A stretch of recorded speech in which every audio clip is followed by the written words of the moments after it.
हनुमान जी ने अर्जुन का घमंड कैसे तोड़ा, आइए जानते हैं इस वीडियो के माध्यम से। एक बार की बात है, महाभारत युद्ध से पहले एक बार श्री कृष्ण ने हनुमान जी और अर्जुन दोनों को द्वारका नगरी बुलाया। श्री कृष्ण ध्यानमग्न थे तो अर्जुन और हनुमान जी महल के बाहर समुद्र के किनारे उनके ध्यान से बाहर आने की प्रतीक्षा करने लगे। इतने में अर्जुन ने हनुमान जी को अपने दुनिया में सर्वश्रेष्ठ धनुर्धर होने की बात कह डाली, जिसके बाद हनुमान जी को इस बात का आभास हुआ कि अर्जुन को उनकी धनुर्विद्या पर घमंड हो गया है।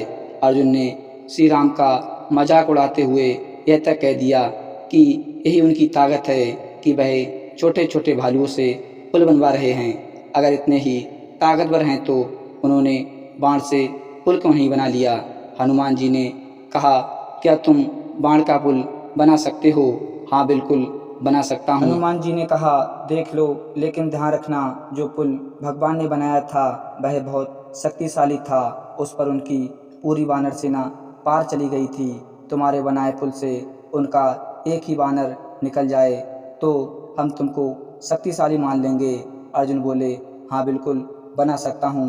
हनुमान जी ने कहा, अगर पुल टूट गया तो अर्जुन बोले, नहीं टूटेगा। हनुमान जी फिर बोले, अगर फिर भी पुल टूट गया तो अर्जुन बोले, मेरा बनाया पुल टूट गया तो मैं अपने आप को आग में भस्म कर लूँगा।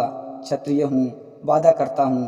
अर्जुन ने प्राण की वर्षा की और एक शक्तिशाली पुल का निर्माण कर दिया। अर्जुन बोले, पुल तैयार हो गया। हनुमान जी बोले, श्री राम जी, एक वानर भी तैयार करो। हनुमान जी ने अपना एक विशाल रूप दिखाया। हनुमान जी जैसे ही उस पर अपना पहला कदम रखा, पुल पाताल लोक तक चला गया। हार की शर्म से अर्जुन अपने आप भस्म होने के लिए तैयार थे। अर्जुन ने तीर बाण का सेतु बनाया और तीनों बार सेतु टूट गया। सेतु टूटने के साथ ही अर्जुन का घमंड भी चूर चूर हो गया। कहा जाता है कि जब महाभारत का युद्ध होने लगा तब श्री कृष्ण ने अर्जुन से कहा, अब हमें हनुमान जी की ज़रूरत है। अर्जुन बड़े ही घमंड से बोले, मैं तो नर हूँ, मुझे उस वानर की क्या आवश्यकता है। श्री कृष्ण बोले, हे अर्जुन, तुम तो नर हो, परंतु खुद नारायण को भी हनुमान जी की मदद लेनी पड़ी थी। स्वयं वासुदेव अर्जुन के साथ गए और हनुमान जी से मदद मांगी। हनुमान जी ने शर्त रखी कि वह बिना भक्ति के नहीं रह सकते। स्वयं प्रभु श्री राम के युद्ध के दौरान भी अनंत ज्ञान की बातें बताते थे। वासुदेव बोले, हाँ तो युद्ध होगा, तुम भक्ति कैसे कर पाओगे। कहा जाता है कि हनुमान जी स्वयं ध्वज के रूप में अर्जुन के रथ पर सवार थे, इसीलिए अर्जुन के रथ का नाम कपिध्वज रखा गया। हमारे एक्सपर्ट द्वारा दी गई जानकारी के अनुसार महाभारत के युद्ध में पांडवों को विजय हनुमान जी के कारण मिली थी। श्री कृष्ण के कहने पर हनुमान जी ने महाभारत युद्ध में सम्मिलित होने का निर्णय लिया था।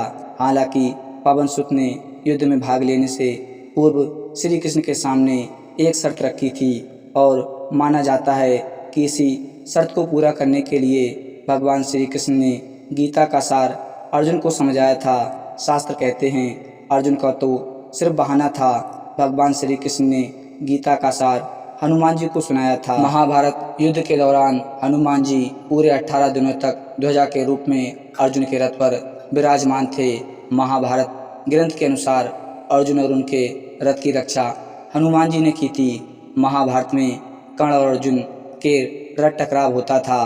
कर्ण जब तीर चलाता था तो अर्जुन का रथ हिलता नहीं था, लेकिन जब अर्जुन तीर चलाता था तो कर्ण का रथ 3-4 कदम पीछे चला जाता था। अर्जुन बोलते हैं, नीचे देखो प्रभु, हमारा रथ नहीं हिल रहा है। भगवान कहते हैं, नीचे नहीं ऊपर देखो। प्रभु बोले, ऊपर तुम हो, इसलिए क्योंकि तुम्हारे साथ स्वयं हनुमान जी की शक्तियां हैं। जब युद्ध खत्म हो गया तो श्री कृष्ण ने अर्जुन को रथ से उतारा और फिर स्वयं उतरे। फिर उन्होंने हनुमान जी को इशारा किया और जैसे ही हनुमान जी रथ से उतरे अर्जुन का रथ जलकर भस्म हो गया। अर्जुन को बहुत आश्चर्य हुआ। उन्होंने पूछा, यह रथ कैसे भस्म हो गया? श्री कृष्ण जी बोले, रथ तो पहले ही भस्म हो चुका था। यह तो हनुमान जी की कृपा थी जो उन्होंने रथ को बचाए रखा था। तो दोस्तों, आशा करते हैं कि आज की वीडियो आपको ज़रूर पसंद आई होगी। अगर वीडियो अच्छी लगी हो तो चैनल को सब्सक्राइब कर दें।